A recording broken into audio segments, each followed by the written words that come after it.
Le texte fourmille de très beaux passages sur Jésus et les femmes. Ainsi, celui de la courtisane essuyant les pieds du Christ avec ses cheveux, au grand scandale du pharisien qui l'avait invité à dîner. Luc 7, 36, 49.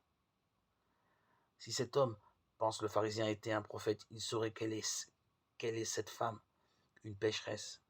Alors Jésus raconte à son hôte l'histoire de deux créanciers dont l'un devait beaucoup et l'autre peu.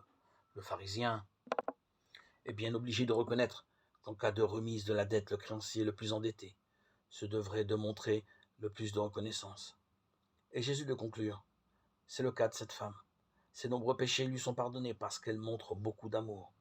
Puis, aggravant son cas, il ajoute cet aphorisme à destination de l'hôte offusqué. Mais à ceux qui aiment peu, on pardonne peu.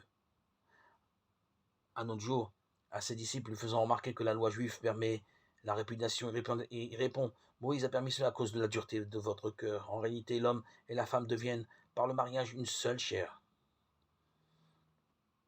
Un curé aurait dit une seule âme. La répudiation est donc inadmissible. Matthieu 19, 6, 8. Ces paroles font grommeler les disciples. Si telle est la condition de l'homme, avec la femme, disent-ils, il n'y a plus aucun intérêt à se marier. Matthieu 19, 10. Jésus noua des liens d'amitié avec quelques femmes. La plus connue à juste titre est Marie-Madeleine,